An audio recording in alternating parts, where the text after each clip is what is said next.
मैंने कल भी कहा कि चाणक्य और आर्यभट्ट, विक्रमशिला और नालंदा की ज्ञान की भूमि बिहार, उसको चाल चरित्र चेहरा की बात करने वाली बीजेपी का पहला सौगात है, जहाँ कि मुख्यमंत्री के बारे में ये नहीं पता है कि वो कितनी पढ़ाई उन्होंने की है, जिसके बारे में ये नहीं पता है कि उनका चाल चरित्र चेहरा पर जो पहले दाग जो लगा हुआ है उस पर उन्होंने कोई सफाई, कोई टिप्पणी नहीं दी है। लेकिन ये नई भाजपा है और इस भाजपा में ऐसे ही लोगों की चलती है और उन्होंने बिहार पर एक नया चेहरा थोपा है।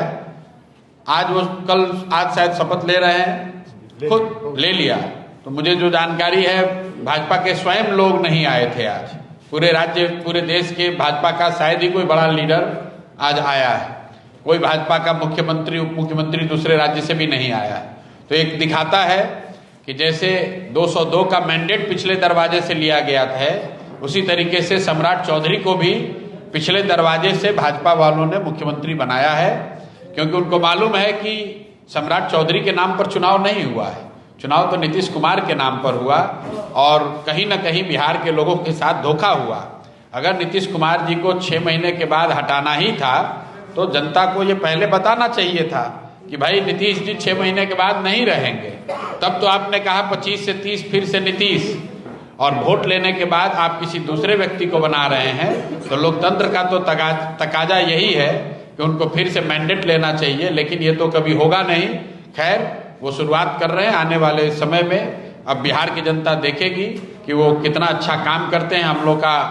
हम लोग ये विश्वास है हम लोगों का कि बड़ी बड़ी जो बातें एनडीए ने करी है, 1 करोड़ नौकरी की, पलायन को रोकने की, हर प्रखंड में अच्छे विद्यालय बनाने की, ये सारी बातों को अब ये पूरा करें, वो अच्छा करें, बिहार की तरक्की हो। लेकिन जिस तरीके से सरकार बन रही है वो ना लोकतांत्रिक है, ना मर्यादा के अधीन है। अब लेकिन अभी जिसकी लाठी उसकी भैंस वाली बात है। दिल्ली में उनकी सरकार है, जैसे चाहे पैसा बांट के वोट ले लिया। अब चुने हुए मुख्यमंत्री को हटाकर अपने किसी व्यक्ति को बना लिया। यही तरीका है, इसी में रहना है। मेरे भाई, शराबबंदी का जो फर्जी कानून है उसको हटना चाहिए। ये बात सबसे पहले साफगोई से अगर किसी ने कहा है तो वो धनसुराज ने कहा है। उसकी वजह भी बताई है कि क्यों शराबबंदी हटना चाहिए, क्योंकि शराबबंदी तो बिहार में लागू है नहीं। तो अगर आपका ये सवाल है कि क्या फर्जी शराबबंदी के कानून में कुछ फेरबदल होगा, शायद हो, क्योंकि जनता का पैसा बांटकर वोट खरीद लिया और सरकार का खजाना खाली हो गया। अभी तो लोग मुझे बता रहे हैं कि कई जिलों में आधे से ज्यादा सरकारी कर्मचारियों को सैलरी तक नहीं मिली है, वेतन तक नहीं मिला है। तो अगर आप पैसे से, जनता के पैसे से, सरकार के पैसे से वोट खरीदेंगे तो बाकी ये समस्या तो आएगी ही आएगी। अब सरकार पैसा जुगाड़ने के लिए चाहे जमीन का टैक्स बढ़ाए या बिजली का बिल बढ़ाए या शराबबंदी को पिछले दरवाजे से लाए, ये पिछले दरवाजे से बनी हुई सरकार है और जो भी निर्णय लेंगे पिछले दरवाजे से ही लेंगे। आप देखिएगा, ये सरकार जो चलेगी वो दिल्ली से चलेगी। ये सामने मुखौटा है। पहली बार अब बिहार में वो सरकार चलेगी जिसकी प्राथमिकता गुजरात का विकास होगा, जिसकी प्राथमिकता ये होगी कि गुजरात के फैक्ट्री के मालिकों की आमदनी कम न हो। 10-12 हजार रुपए में मजदूरी करने के लिए लाखों बच्चे बिहार से गुजरात जाते रहे।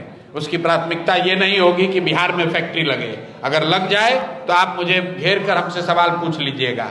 आने वाले 3-4 वर्षों में बिहार से आप देखिएगा गुजरात में और माइग्रेशन, पलायन और बढ़ेगा, क्योंकि इस सरकार का जो रिमोट कंट्रोल है वो अमित शाह के पास है, मोदी जी के पास है, जिनकी प्राथमिकता ये है कि गुजरात चमके, गुजरात का विकास हो, गुजरात के लोग फैक्ट्रियों के मालिक बने।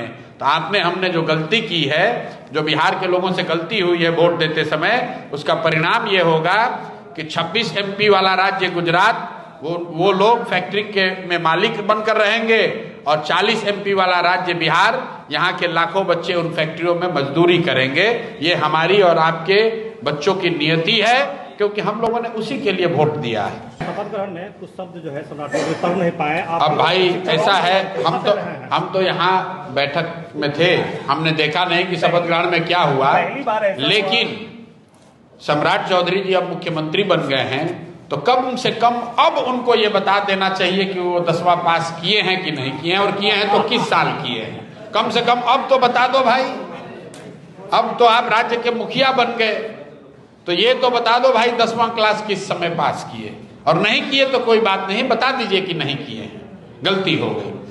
बात पढ़ाई की नहीं है, बात चरित्र की है। बहुत बड़े बड़े नेता हुए हैं, कामराज है वो, उनकी कोई स्कूली शिक्षा नहीं थी, लेकिन इस बात गलती फर्जी सर्टिफिकेट लगाना, ये दावा करना जो आप नहीं हैं वो गलत है। अगर आप कोई सिपाही का एग्जाम देंगे, उसमें अपने शिक्षा का कोई गलत प्रमाण पत्र लगा दें या दावा कर दें, आपको नौकरी से बर्खास्त कर दिया जाएगा। लेकिन इस राज्य का मुखिया वो कह रहा है हमने डिलीट किया है अमेरिका के किसी यूनिवर्सिटी से, लेकिन वो ये नहीं बताना चाहता है कि वो 10वीं पास कब किया। तो सब यहाँ बिहार के प्रकांड पढ़े लिखे विद्वान लोग हैं, वो तय कर लें, और बात उसकी नहीं है। खैर अब 7वीं पढ़े हो 9 पढ़े हो, उन्होंने अपने एफिडेविट में जो लिखा वही बात प्रेस में चल रही है। अब उनको क्लियर करना चाहिए, नहीं भी करें तो अल्टीमेटली सरस्वती की कृपा आप पर अगर नहीं है तो कुछ भी दावा कर लीजिएगा, काम कीजिएगा तो दिखेगा ही। तो आप खुद ही बता रहे हैं कि शपथ ले रहे थे तो नहीं पढ़ पाए, अब हम जानते नहीं है पढ़ पाए या नहीं, लेकिन मुख्यमंत्री के तौर पर जब कार्य को संपादित करेंगे तो लोग को समझ में आएगा कि कितनी विद्वता कितनी समझदारी उनकी है, वो दिखेगा। अब तो उनको जिम्मेवारी मिली गई है राज्य की। तेजस्वी ने कहा है कि कम से कम 9वीं पास तो हम हैं। अब वो तेजस्वी और उनमें मामला है कि कौन ज्यादा पढ़ा है और कौन कम पढ़ा है। हम लोग के लिए तो ये विषय है कि भाई कितना पढ़े हो नहीं पढ़े हो कम से कम बता दो। अब वो विषय तेजस्वी और सम्राट जी में है कि कौन ज्यादा पढ़ा है कौन कम पढ़ा है, हम लोग के लिए वो विषय नहीं। सर, चुनाव पूर्व जनसुराज ने सम्राट चौधरी पे लगे आपराधिक मामले पूर्व से भी, चाहे उम्र का हो चाहे वो अन्य किसी अन्य, क्या उस मुद्दे को जनसुराज फिर से उठाएगी? बिल्कुल, फिर से उठाने की बात नहीं है। हमने जिस मुद्दे को उठाया है कहीं हमने मीडिया से डिलीट तो किया नहीं है। जनसुराज के आधिकारिक पेज पे अभी भी वो है, फिर से दोहरा देता हूं, इसमें कोई दिक्कत तो है नहीं। भाई ऐसा है कि सम्राट चौधरी जी ने खुद अपने इंटरव्यू में माना है, जो प्रमाण जनता के सामने है, कि जो 6 लोगों की हत्या हुई थी उसमें वो अभियुक्त थे, जेल में थे, और उसके बाद नाबालिग होने के वजह से उनको जेल से शायद राहत मिली। उसी केस का हवाला देकर जब उनको लालू जी के मंत्रिमंडल में मंत्री बनाया गया तो लोगों ने ये कहा कि ये तो नाबालिग हैं, इनकी उम्र कम है, इसलिए इनको ये मंत्री बन नहीं सकते हैं। सुप्रीम कोर्ट ने फैसला दिया, इनको मंत्री पद से इस्तीफा देना पड़ा। फिर जब आगे इन्होंने चुनाव लड़ा तो अपनी एफिडेविट में अपने आप को दूसरे उम्र का बताया, बालिग बताया। अगर आज जिस एफिडेविट पे विधायक वो हैं उसके हिसाब से अगर आप जोड़ेंगे और आज के एफिडेविट में जो उन्होंने अपना उम्र बताया है, क्योंकि सम्राट जी खुद ही कहते हैं कि हमारा एफिडेविट देख लीजिए, तो उनके एफिडेविट में जो उम्र लिखा हुआ है उसके मुताबिक जब ये हत्या हुई, जब वो हत्या के अभियुक्त बने तब वो 26 साल के थे। अब उसी एफिडेविट के अनुसार उन्होंने जब कानूनी राहत ली तो उन्होंने कहा कि मैं 15 साल का हूं। और ये बात सिर्फ मैंने नहीं कही है, जनता दल में उनके सहयोगी जो है, अब उनके official spokes person Neeraj ji का बयान है, देख लीजिए, उन्होंने भी कहा है। तेजस्वी यादव ने, आरजेडी के लोगों ने भी कहा है उनकी डिग्री पर और उन पर हत्या के अभियुक्त होने की जो बात है ये सार्वजनिक है, कोई छुपी हुई बात नहीं, हमने कोई रेवोल्यूशन नहीं किया था।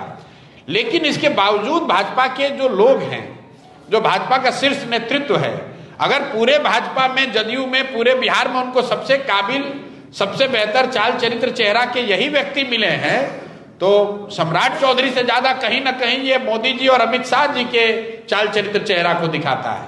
हम तो आपको ये कह रहे हैं कि उनके चाल चरित्र चेहरा को दिखाता है कि पूरे बिहार में भाजपा में भी उनको सबसे बेहतर चाल चरित्र चेहरा के, सबसे अनुभवी, सबसे समझदार, सबसे कर्मठ, सबसे ईमानदार व्यक्ति वही मिले हैं जो 2018 में राजद से निकल कर आए हैं, जिन पर हत्या का आरोप है, जो कितना पढ़े हैं या नहीं पढ़े उनके डिग्री का आज तक पता ही नहीं है।